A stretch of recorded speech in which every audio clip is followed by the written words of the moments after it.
Hey, good morning, Dave. How are you? Doing well. Happy New Year. Did you make it through the holidays okay and everything fine? Yeah, everything went well. Unfortunately, Miami here during the holidays is pretty crazy, but it was great. You It's a know good what? time with That family. sounds about right. Miami in the holidays. That sounds like that South Side. What is that? South Beach.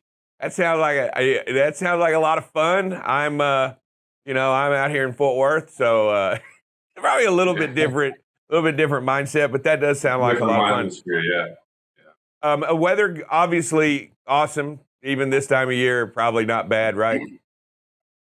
No, right now, yes, today's the coldest day of the year so far. It's 55 degrees, so we're enjoying it. I think we're Yeah. putting on our socks and our sandals, Put it on and we're socks walking today. out. Yeah, maybe a scarf. Maybe a scarf. I get really you can put on a scarf. Well, okay, Sergeant Major. I think we called you in because there's a couple of things going on in the world today that make that I guess get some perspective, your perspective on what's happening out there, because a lot's happening in Eastern Europe right now, and Right. we see it on the news. And people don't realize that's the front edge of the NATO alliance, right up there against the old Warsaw Pact, and it has a big effect on what we do. Our even what goes on in the Ukraine matters. What goes on in the United States. I mean, people.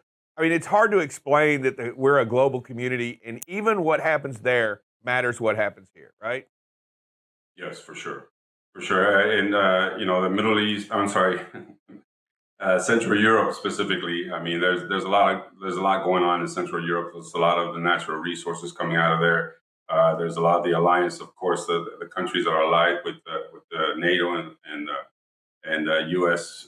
Even if they're not a NATO force, but I mean, it's a big deal. It's a big deal what's going on there, and obviously, the United States is looking at that very closely. So what's really going on right now in the Ukraine is there's a mass buildup of Soviet troops, Russian troops. Can't really call them Soviet troops anymore. Russian troops aligned on the border of the Ukraine in a poised situation for an imminent attack. And what's concerning about that is, um, you know, they're a they're a sovereign nation, and they're actually an ally of the United States. Um, and Soviet Union says that they're there because of what they perceive as a threat by NATO. And is this in what you're is this a is this buildup? Is Are they posturing? Do you believe they're just posturing to get what they want? Are they performing genuine exercises to make us stressed out on this situation? Do you believe there is imminent invasion? And if so, what does that mean for the United States? Right. I think you hit all the spots really well. I'm not going to say whether Russia is will or will not. I mean, that analysis. I mean, everybody can argue that point at this time. Right now, obviously, Russia is being the big dog, being the big country. They want to become dominant, not only in Europe but in the world. And of course, they want to take little by little some of the countries that were part of the Soviet Union at one point, beginning with Ukraine, Belarusia. Um, So right now it's they want to demonstrate, they want to call it an exercise, they want to call it whatever they want to do, but at the end of the day they want to have Ukraine back in the Soviet Union. Ukraine obviously doesn't have any interest in that. They want to stay away from that. They want to become part of a NATO alliance. Russia's biggest push is for NATO. I'm sorry, for Ukraine not to become part of NATO, because then that will make them stronger. Right now, Ukraine is considered by Russia a weaker country. They don't have any alliances to NATO, although they do have a big alliance to the United States. The United States has a lot of assets in Ukraine, a lot of interest in Ukraine, so they're not going to just allow Russia to come in there and bully themselves and take away Ukraine. So we have a map up of the Ukraine area here. And I just wanted to show it so people understand. It's just north of the Black Sea. It actually is a warm water port. It's not landlocked, but it borders Russia. And what's very interesting is to the west is all NATO countries of the Ukraine, Right. and to Right. the east is Russia itself. So they are kind of the buffer right there. And if Ukraine becomes a NATO country, a North Atlantic Treaty Organization country, it will truly border Russia. And I think they're a little concerned about that. We, as the United States, want the Ukraine to be, if they want to join NATO, they're more than allowed to.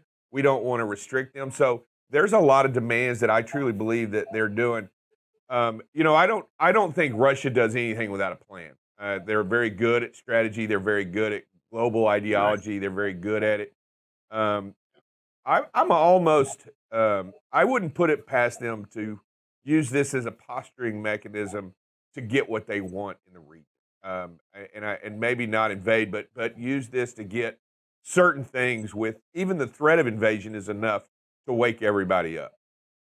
That's correct, and I mean, and if you see what's going on simultaneously in China and Taiwan, two big powers Absolutely. bullying two smaller countries, and of course they're having a fun time with it because they know that the United States can't be at two places at one time or whatever, or it'll be a stressful situation for the United States if both big countries invade the smaller countries.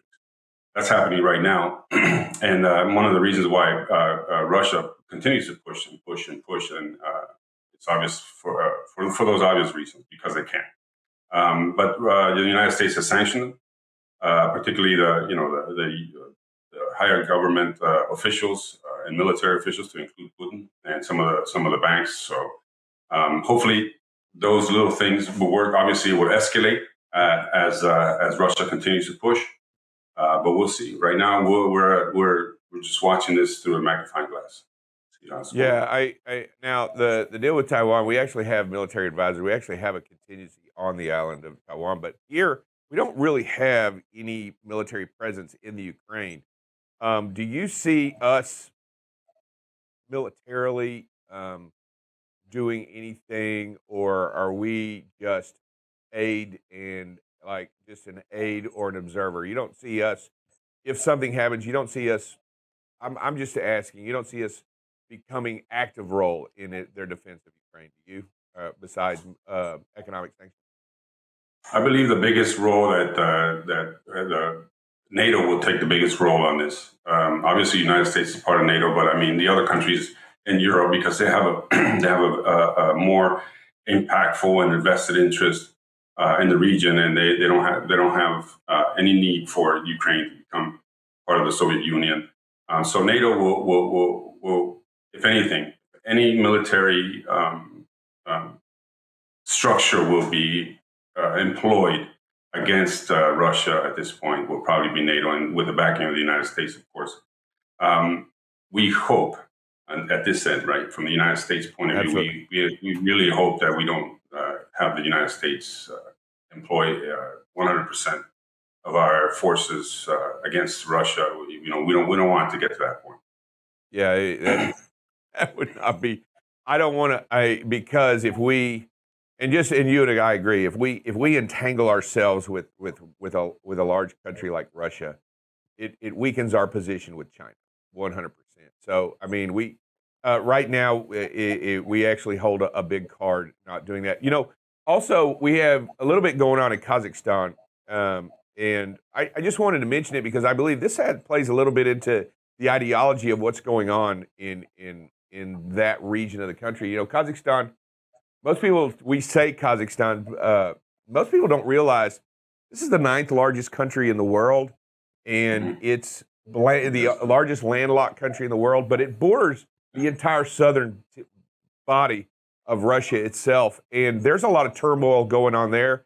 A lot of corruption has been brought to light, and the people are unhappy. And Russia brought in troops to quell that riot. So they genuinely, it seems to me, they still control that part of the region and have a big play in what's going on there. And I'm my deal is, where do they stand? Where do the people of Kazakhstan stand? I mean, I know there's only 18 million people that live in this huge and vast country. What part are we? What is going on there? Well, Kazakhstan is a whole different ballgame. I mean, the country or the politics in Kazakhstan has been aligned with Russia's influence sphere since '91, since they became a country, since Kazakhstan became a country. So it hasn't been all roses since they broke out of the Soviet Union. However, the people now are revolting because the situation there, they just had enough. The prices of the gas went up, and that was really the tipping point, right? Um, the, um, the politics, the corrupt politics that have been around for such a long time, are still there, and so I think somebody, maybe some foreign country, may have some push in there to get the people to go out to the streets and revolt against the government for obvious reasons, right? But it was about to explode. It was going to happen regardless. But the situation with Kazakhstan is they're a weaker country, meaning that they're more vulnerable and they have a better susceptibility to become part of the Union again, or the Soviet Union, or Russia's Soviet Union, if you will. But there's so much invested in the United States there, billions and billions of dollars with the gas companies and everything, that it makes it hard for Kazakhstan to just simply tip over. But we'll see. We're also watching that with our magnifying glass. Yeah, I know. There's a lot going on in the world. I look at Ukraine, I look at Kazakhstan. Both of these countries, they have an incredible amount of natural resources. Both of them, Kazakhstan itself, I think it's one of the largest producers of uranium in the world, Yeah. which is very important for all. Also, a lot of oil, also a lot of other minerals that are there. So these places, they hold they're very important to the world's resources as a Yeah. whole. And I think it's very important that we continue to educate ourselves about what's going on in these different regions, understand what's happening, and be involved and try to get a good working knowledge. And I appreciate you coming on and telling us a little bit about what's happening. I have one other question for you. When the Yeah. hostages released, nothing was really said. Was the ransom paid in in Haiti? No, that's still ongoing. As a matter of fact, yeah. I was just looking into that this morning because we're doing some business in Haiti, my company, and so we wanted to see what the situation is there. And So they just released them and they didn't take any and they didn't get any money? exactly. Wow. Wow, what happened there? Yeah, Whoever negotiated that, I need that negotiator. yeah, obviously there was some kind of deal that was done. A deal. You think there was a deal? They have to be. They can't. They had the upper hand. The gang members had Right. the upper hand. They have them in their country. They had all the autonomy there. So All right, Sergeant Major, I'll tell you what, when you get some more information about what's going on in the world and you have something you want to throw down on us, man, you make sure you let us know. We're going to have you on again next month to find out what's going on in the world. We appreciate your knowledge, your working knowledge of what's going on out there. Thank you very much, and I hope you have a great day. you're absolutely welcome. Thank you, and I'm lucky to be here every single time you guys ask me to come back. Thank you. Thank you, Sergeant Major.